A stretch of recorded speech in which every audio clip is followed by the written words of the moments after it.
Gracias por continuar junto a nosotros en la primera emisión de Informa TVX. Estamos en su espacio de entrevista desde el lunes 11 de julio y como lo mencioné al inicio del noticiero, ya está con nosotros Ramón Torres Galarza. Él es académico ecuatoriano e invitado de los diálogos culturales de invierno que realiza el partido FMLN. Y justamente vamos a hablar de estos diálogos culturales de invierno 2016 y nos interesa hacer un énfasis de la lectura sociopolítica de la coyuntura en América Latina. Bienvenido, Ramón, a TVX. Gracias. Muy amable. Gracias a usted por acompañarnos esta mediodía. Quiero brindarles un contexto del tema que vamos a realizar en esta tarde. América Latina se encuentra en un escenario político que requiere un análisis pertinente. Las victorias electorales a nivel del Ejecutivo o del Legislativo de partidos de derecha en Argentina, Perú, Venezuela, el golpe institucional a Dilma Rousseff en Brasil, pone en debate si la fase de gobiernos progresistas en Sudamérica han cerrado un ciclo, o más bien una modificación de las relaciones de poder en diversos países. Aspectos como los flujos comerciales y las dinámicas de integración regional, las claras expresiones de desigualdad y exclusión social, así como el posicionamiento político de los gobiernos latinoamericanos en su relación con los Estados Unidos, siempre son asuntos de las agendas no solamente gubernamentales, también reflexiones intelectuales, partidarias y de organizaciones sociales. Esta mediodía hablaremos de esas condiciones regionales con Ramón Torres Galarza, ecuatoriano, abogado con especialización en sociología y antropología, también ha ejercido como asesor presidencial a UNASUR y embajador de Ecuador en Venezuela. Ramón se encuentra en el país como ponente de los diálogos culturales de invierno que organiza la Secretaría de Arte y Cultura del partido FMLN. Agradezco, Ramón, que esté con nosotros en esta oportunidad en TVX y me gustaría que hablemos un poco de América Latina en términos generales. Me llama mucho la atención el título del panel en el cual usted va a participar este día. América Latina en la encrucijada se titula. Y la pregunta para provocar la discusión es, Ramón, ¿por qué podríamos decir que América Latina se encuentra en una encrucijada? Bueno, es y no es una encrucijada, porque también es una certeza que ratifica un logro que en América Latina han desarrollado los gobiernos progresistas, democráticos y revolucionarios. Esa certeza tiene que ver con cómo se han generado procesos de transformación radical y profunda en paz y en democracia, a través de mandatos electorales que han relegitimado a través de elecciones un mandato de los más pobres. Y en ese sentido, estos gobiernos han representado por primera vez en la historia un proyecto político de inclusión que combate, que enfrenta los históricos mecanismos de exclusión política, económica y social.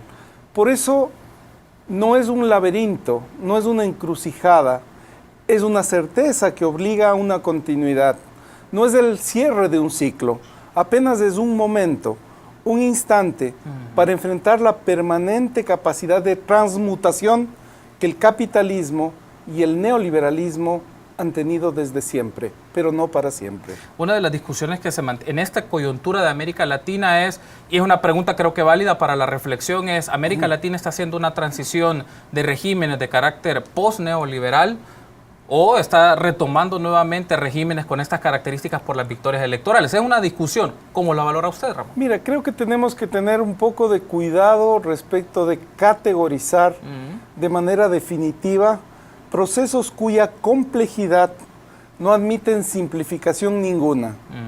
Si nosotros decimos que en América Latina aún perviven rezagos de la conquista, de la colonia, podemos hablar del neocolonialismo, podemos hablar de revoluciones liberales inconclusas, podemos hablar de modernismo y de posmodernismo. Entonces, en ese sentido, América Latina vive un momento de profunda transición en la historia contemporánea y por eso su complejidad, su diversidad, su pluralidad no admite una homogenización que anule la riqueza de sus particularidades. Los procesos en El Salvador, en Brasil, en Nicaragua, en Venezuela, en Bolivia, en Ecuador, tienen identidades propias. El gran Mariátegui nos decía, no tienen que ser calco ni copia, sino creación heroica. Y en ese sentido, hablar de post-neoliberalismo es una categoría que organiza muy tempranamente una victoria, porque el capital y el capitalismo poseen una permanente capacidad adaptativa. Es un caballo de Troya que en su interior oculta siempre un nuevo rostro, una nueva forma de existencia. Podríamos hablar de posneoliberalismo si es que el consumismo no sería parte consustancial de una cultura que afirma consumo, luego existo. Podríamos hablar de posneoliberalismo si realmente la sociedad tendría más papel protagónico que el Estado, si las corporaciones ya no tendrían tantos derechos o más aún que los seres humanos y que la naturaleza. En ese sentido, el neoliberalismo también tiene que ser mirado desde una profunda matriz cultural, y por eso la importancia de la 5ª edición de los diálogos culturales de invierno, porque debemos concebir la política, la sociedad, el Estado desde la cultura, porque esa matriz es la que nos va a permitir cambiar modos de vida, costumbres en las cuales el capital y el capitalismo nos ha sometido. Podríamos entonces mencionar, Ramón, que uno de los aspectos de debate, de reflexión y discusión es en la construcción de ideas, en el establecimiento de ideas, en representaciones culturales. Y cómo esto se puede ver en el mapa de América Latina, en donde en algunos países resurgen algunos partidos de derecha, partidos conservadores. ¿Cómo podemos ver estas dinámicas desde una lectura cultural? Mira, tú lo has dicho con mucha precisión. América Latina es un continente. Somos culturas, somos pueblos, somos un continente que se generó a partir de un pensamiento propio, de culturas cuyos colores, olores y sabores surgieron mucho antes que cualquier doctrina política, cualquier forma de pensamiento que Europa o Occidente nos legó. Y entonces es un momento también en una disputa de las ideas, en una disputa epistemológica de contenidos, de sentidos que insurgen en América Latina desde nuestra cultura. Y en ese sentido el pensamiento propio, el pensamiento crítico latinoamericano, proveniente de esas distintas fuerzas y fuentes cuya diversidad biológica, cuya biodiversidad, cuya diversidad cultural nos debe permitir amalgamar proyectos políticos que surjan de nuestras culturas, de nuestros pueblos. Y en ese sentido, América Latina vive un momento en que podemos definirla a ella como región, como un continente para el buen vivir, como un continente que si se desarrolla en su poderío de integración, es posible que contenga la posibilidad de enfrentar la crisis de un sistema, de un cambio de época, de una crisis civilizatoria, en la cual los latinoamericanos podemos demostrar cómo somos capaces de una convivencia pacífica entre los seres humanos y la naturaleza, cómo somos capaces de encontrar identidades en medio de las diferencias, cómo desarrollamos una cultura de entreayudarnos, donde la solidaridad, la amistad, la complacencia de encontrarnos entre distintos puede organizar un proyecto en común. Esa es la posibilidad de América Latina. ¿Quiénes son los llamados, Ramón, para llevar este conjunto de ideas y valores dentro de una sociedad que está muy marcada por la competitividad, por la lucha, por el individualismo? Entonces, ¿quiénes son los llamados? ¿Quiénes son los obligados para propiciar una discusión de valores totalmente distintos a la actualidad? Todos y todas a una. Porque si esperamos solamente del Estado, si esperamos solamente del partido, podemos pensar que esa obligación corresponde no solo a una parte, sino a la totalidad de intereses que conforman una sociedad, una nación, una república. Los partidos deben ser capaces de representar ya no solo a la parte, sino a la totalidad. Y requerimos alianzas y visiones que junten Estado, sociedad, comunidad, Estado, empresas, comunidad. Debemos pensar la economía y la política desde la sociedad, ya no solo desde el Estado. Debemos pensar en el protagonismo de los jóvenes, de las mujeres, de esa diversidad de rostros y de intereses que hoy demandan una existencia en nuestra democracia. Debemos pensar formas plurales de economía. Nuestros procesos, tal como lo señala el Frente y como ha desarrollado en El Salvador el Frente, deben coexistir con formas empresariales, deben coexistir con el mercado, pero no deben someterse a una lógica de mercado que anula a los seres humanos. Me parece interesante este último punto que usted ha mencionado, Ramón. ¿Qué significa? Y en la segunda parte creo que lo desarrollaremos con más detenimiento, pero ¿qué significa para un partido de izquierda en este momento ese flujo de relaciones de poder económicas y políticas? Es decir, negociar con empresariados, negociar con sectores políticos, tanques de pensamiento, de otros posicionamientos ideológicos. ¿Qué le significa a la izquierda esa discusión en este momento? Porque debemos ser una izquierda contemporánea, una izquierda que construye una hegemonía plural, una izquierda que entiende la diversidad, que dialoga con ella, que se representa en relación con el otro, con el distinto, con el ajeno inclusive. Porque un gobierno, un partido que llega al gobierno, no tiene el poder, tiene la administración del Estado. Y en ese sentido, entonces, un Estado, como decía Marx precisamente, es la representación. Y uno al representar debe representar intereses de todos y de todas, incluidos los empresarios, incluidos actores y sectores que no están dentro del partido. Representar esa pluralidad, administrar y gobernar esa diversidad de intereses, yo creo que ha sido una tarea cumplida en parte exitosamente por el Frente, y es un reto del Frente y de otros gobiernos, como el caso de la Revolución Ciudadana en el Ecuador y en América Latina, poder ser una izquierda contemporánea.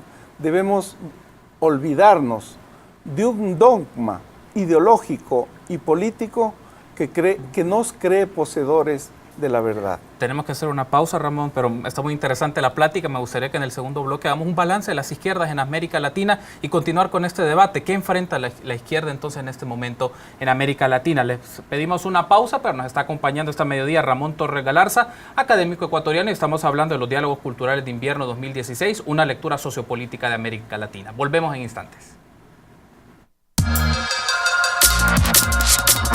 Continuamos en su espacio de entrevista de Informa TVX, primera emisión. Platicamos esta mediodía del lunes 11 de julio junto a Ramón Torres Galarza, académico ecuatoriano, y estamos hablando de los diálogos culturales de invierno 2016. Hacemos una lectura sociopolítica de América Latina. Retomando el diálogo, Ramón, y me gustaría abordar la idea que teníamos en el primer bloque del análisis de las izquierdas en América Latina, en términos particulares. ¿Cómo valora usted la izquierda en Centroamérica? Particularmente Nicaragua y El Salvador, Frente Sandinista y el Frente Farabundo Martí para la Liberación Nacional en este momento.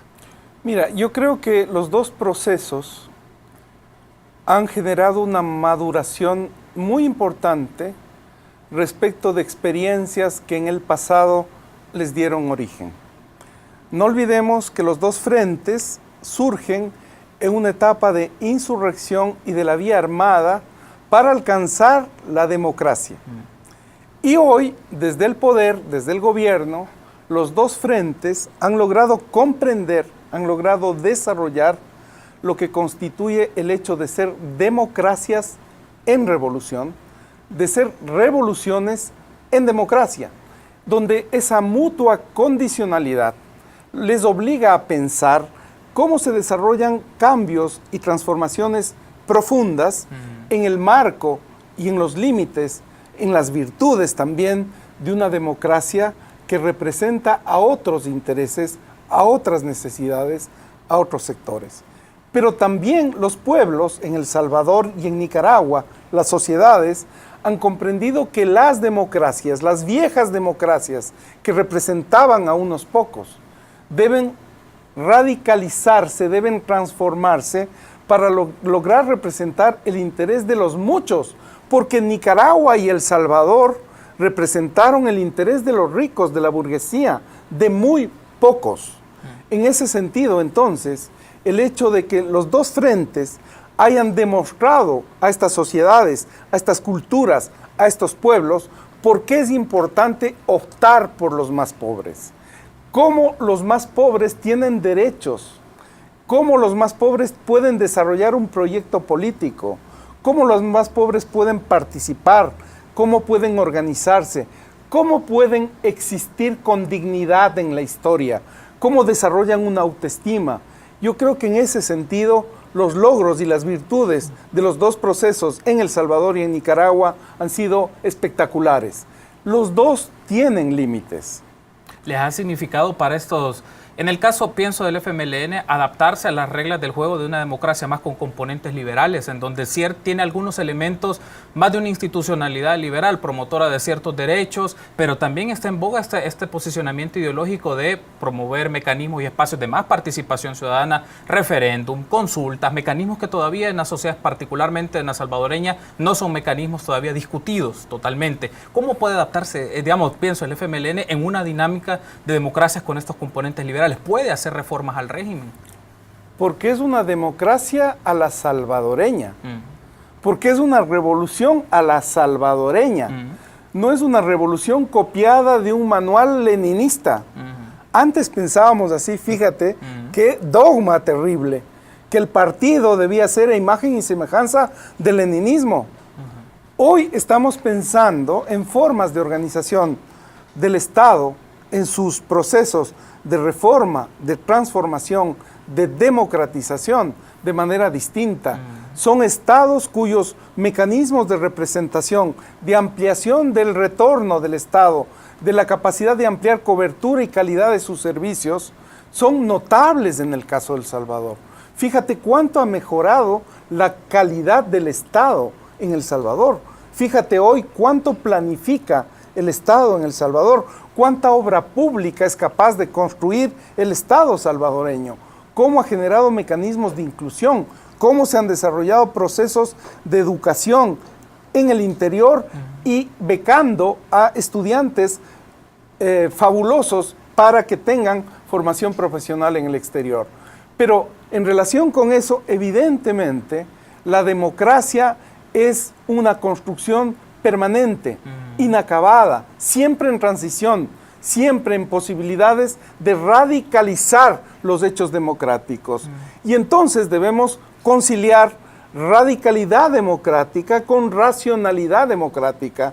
Entender que tanto la revolución, la reforma, la democracia, la transformación son procesos históricos que requieren siempre una correlación de fuerzas favorable, no solo para llegar a los gobiernos, sino para tener el poder cuya continuidad permita que esos cambios sean irreversibles, no solo a través de elecciones, sino de cambios profundos en la economía.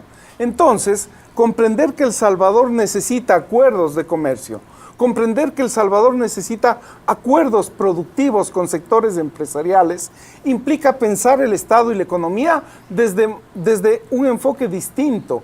Pero también necesitamos que los empresarios salvadoreños no solamente desarrollen una concepción de responsabilidad social, sino de responsabilidad ambiental, de rentabilidad social de sus emprendimientos. En ese sentido, entonces, a la par que requerimos nuevos partidos con una visión contemporánea, de izquierdas contemporáneas, necesitamos empresarios que piensen factores de competitividad, factores de innovación, de ciencia, de tecnología, para que no se subordinen a existir como empresarios en relación con un Estado que incluso administra sus quiebras, empresarios que no pagan impuestos. Es decir, necesitamos conciliar el músculo empresarial con un músculo estatal y político. Por eso sociedad y Estado son absolutamente necesarios. Podríamos lanzar esta afirmación solo para ver tener su valoración, Ramón. En ese caso, para las izquierdas, o en algunos casos de las izquierdas, tienen que tener una lectura más pragmática de las circunstancias políticas y económicas. Es decir, hasta cuáles son los enclaves o los valores fundamentales, por decirlo en estos términos, que no son negociables para las izquierdas en América Latina. Bueno, las izquierdas mantenemos principios, mantenemos valores que son ideológicos, que son éticos, que son estéticos, sin lugar a dudas. Pero lo que no podemos es condenar las utopías en nombre de un falso pragmatismo. No podemos alquilar principios éticos en nombre del mercado. No podemos conceder la razón latinoamericana en nombre de la cultura occidental. No podemos subordinar nuestra riqueza de la diversidad en nombre de una homogeneización que la globalización nos impone. En ese sentido, coexistir en disputa con el capital y el capitalismo, desarrollando alternativas novedosas, creativas, inclusivas, frente a la lógica implacable del capital y el mercado. Nos corresponde, pero tampoco podemos ser ilusos y afirmar que en El Salvador o en el Ecuador vivimos la economía socialista. Eso no es verdad.